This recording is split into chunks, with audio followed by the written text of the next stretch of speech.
What's going on, YouTube? It's your old buddy Big Rob again with Big Rob's House of Entertainment. No Chinese food. I apologize. This video is coming just a little bit late tonight. I on the road for most of the day today, so I'll try to keep it short and sweet and get you on out of here. But I did wanted to drop in and say hey, offer some thoughts and theories. I mostly wanted to do a couple of reviews and after action report, I guess, maybe. So last night was WWE NXT Deadline. They don't call them pay-per-views anymore. They're premium events or something, because nobody's got pay-per-view anymore. We just pay $9.99 a month for Peacock and you get all the pay-per-view premium events. I love wrestling. I've been a fan of wrestling off and on since I was a little kid. I remember watching the WWF's Saturday morning cartoon show, and then I kind of got out of it just because I lived out in the middle of the country and we didn't get any channels that carried wrestling. And I got back into it during the Attitude Era. Of course, I was a WWF guy all the way. I watched WCW on occasion, but that was not what I was used to. So I was definitely Undertaker, Kane, Stone Cold, Mankind, Rock, that kind of thing fan. I knew who Goldberg and Ric Flair and Sting were, and as I've gotten older, I've gotten a much bigger appreciation for them. But at the time, that just wasn't what I watched. I've kind of gotten away from it again. I was a huge fan of Lucha Underground a few years ago, and if you get a chance, man, that's some great stuff. A lot of those people have moved on to AEW, Pentagon and Phoenix and some of the others, and which I love AEW. Me and my buddy went to Fyter Fest the first year. They put on some really great stuff. They're having some internal troubles now, but really good product. Because of my work, I usually work at night, so I don't watch a ton of wrestling. But I try to catch some of the premium events when I can, and then I'll go back and catch up and watch highlight shows, this, that, and the other. But I'm trying to get back into it a little bit and trying to get my niece and nephews, you remember them from the other video, into it. They came over and we ate supper and we was watching some different WWE programming until the show started, and they made it till a little after 9 o'clock, and then they all told me how we had to go to bed, Uncle Robert. I was like, all right. So all right, they didn't last. They're day dwellers, and I'm a night shift kind of guy, so, well, that's okay. But anyway, the NXT Deadline, pretty much all up and coming new stars. Man, the NXT product is amazing. I seen some just amazing spots. I won't say there weren't any screw ups, there weren't any mess ups, because there were. We're human, but just a really clean product. They had what they called the Iron Survivor match. It's like a 25-minute match, 5 combatants. I don't know if the rule list was like this long, but anyway, the winner gets a title shot. The first match was the women's Iron Survivor match, and Roxanne Perez won that. She did a great job.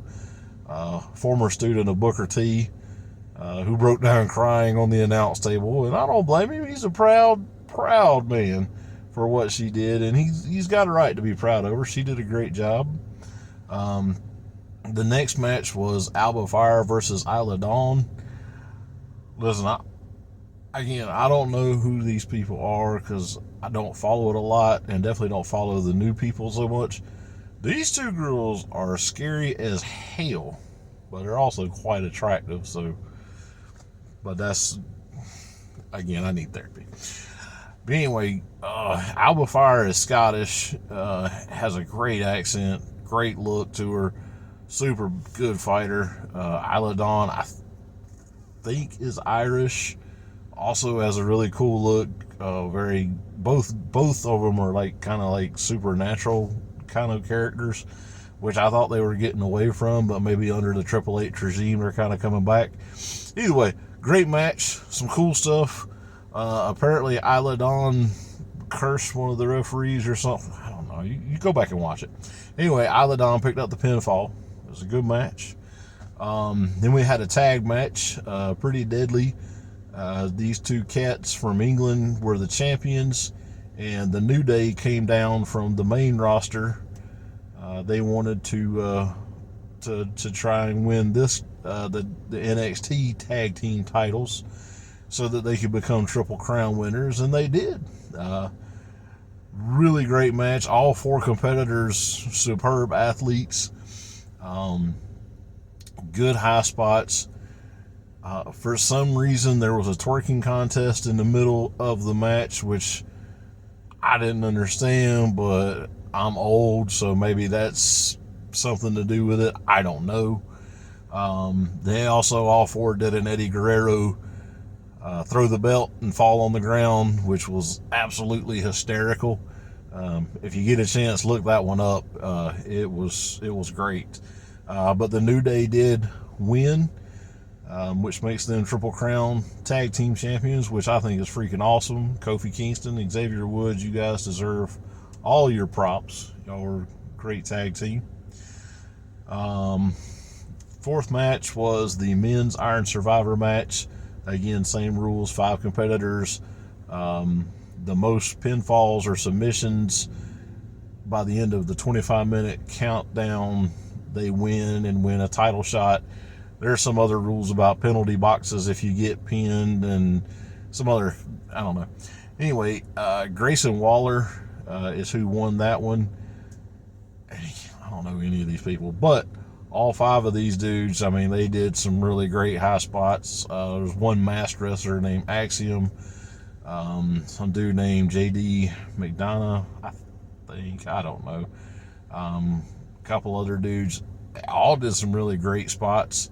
But Grayson Waller, at the end, he pinned Axiom one last time to get 3 pinfalls, and then basically ran his ass off, making sure that nobody else got a pinfall for the last 45 seconds of the match. It was just great. I loved it. I thought it was funny. It was a good match, really athletic. And I apologize. If you guys want like a real technical review of this, there is a billion other websites and YouTube videos that you can go to. I just tell you what I enjoy. And the same with my movie and TV reviews and everything else. I ain't technical. I just tell you what, hell, I enjoyed it. And I'll tell you why. The last match of the night, the NXT champion Braun Breaker fought Apollo Crews. Braun Breaker, of course, the son of the legendary Rick Steiner, the dog-faced gremlin. Braun Breaker and Apollo Crews, these two are some just massive piles of humanity. They're not like 9 feet tall. I mean, I know they're over 6 feet. They're just look like they're solid. Like if you punched them, you'd break a hand or something, man. And both of them very similar builds to me. I mean, one maybe a little more cut than the other. I'm not saying that. They just look like 2 fucking solid posts just in there. And I mean, they just wailed on each other. Both of them kind of did this hulking up kind of thing, which I thought was pretty funny and kind of, it worked out. It was pretty good. Braun Breaker did some pretty nice high flying spots, which I thought was really awesome.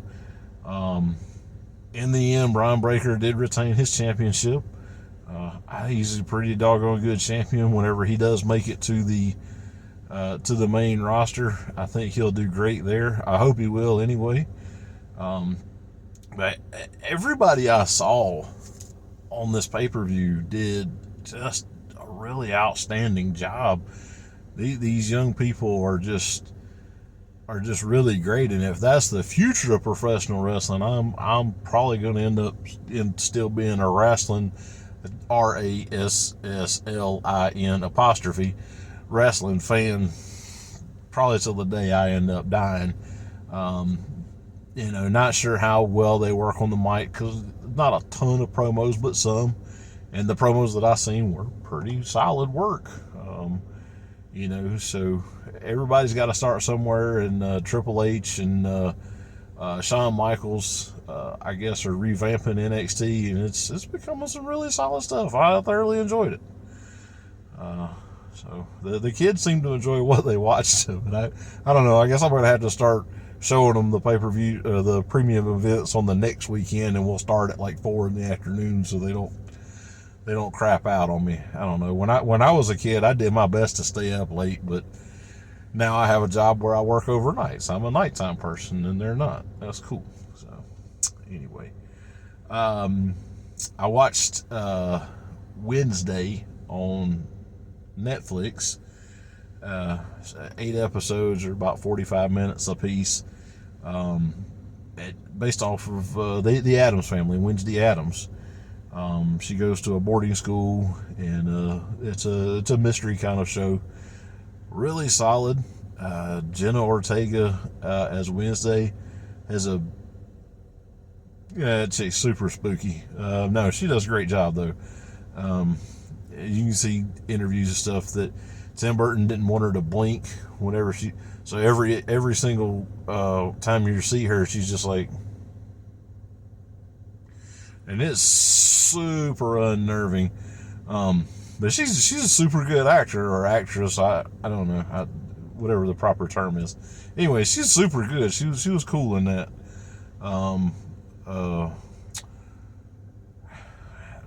Morticia Gomez. My brain just totally went blank on who's playing them. Anyway, two great actors again. Luis Guzman as Gomez, and she played in Entrapment and The Mask of Zorro and The Mark of Zorro. I can't remember her name, and I feel really stupid now. You can IMDb it, you can Google it, you have the information highway at your fingertips, you figure it out. Catherine Zeta-Jones, finally figured it. Anyway, they're great as Morticia and Gomez as well. It's just all around a really cool show, really spooky. The monster was, they could have done a better job if they'd have had a $100 million Hollywood budget, but it was actually pretty cool looking. And pretty good mystery. Christina Ricci came back as another character, as a different character. That was pretty cool. For somebody, if you know the Addams Family movies from the 90s, Christina Ricci played Wednesday. If you don't, now you know. Also watched Clerks 3.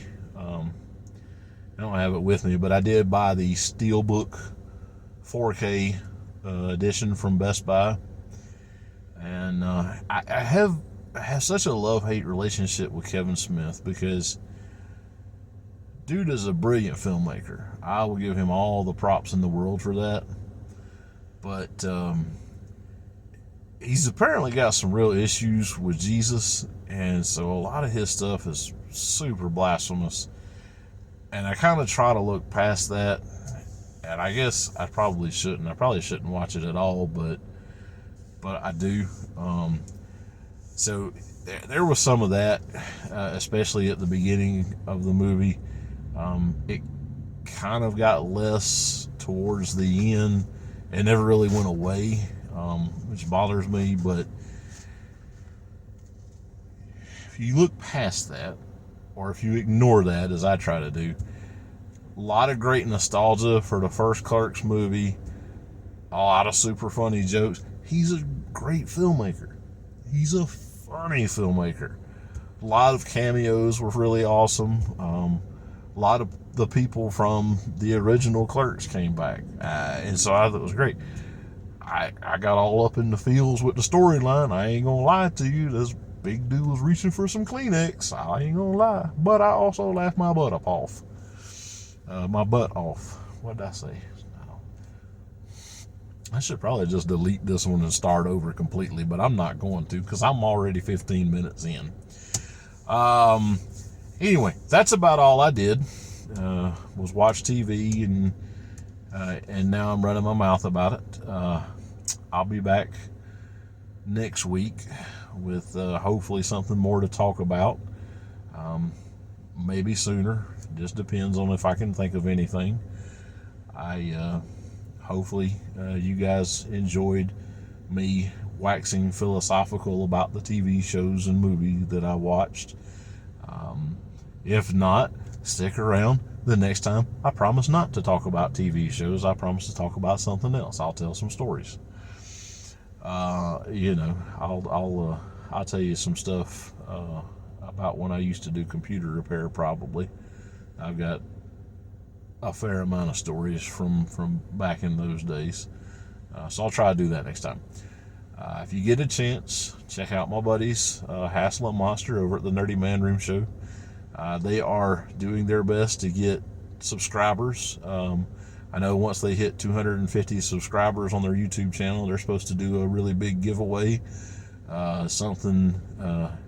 I don't know if they've said what it is yet or not. I know what it is because I got the inside scoop, but I don't know if they've said to y'all, go check their channel out, subscribe, and watch all their stuff. Maybe they did tell you what it was. I don't know.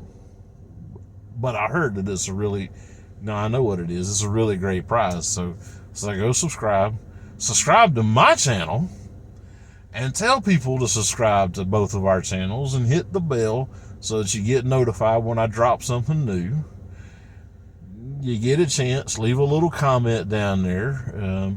Leave some comments, leave some questions. If you're really tired of me talking about TV shows, then you can leave some complaints too, and that's valid and that's cool. And I'll be happy to accept that criticism. I can accept criticism because I know I ain't perfect. I'm just trying to figure this thing out. I really welcome any constructive criticism that you guys got to make this show better, because I just want you guys to be entertained. That's why I'm here. Anyway, so I went off on a tangent somewhere, but anyway, okay, so I love you guys. Live long, no, that's Star Trek. May the Force be with you. I do know other fandoms, it's just Star Wars is my favorite one. But no, I'll see you guys next week, if not before. May the Force be with you. I love you.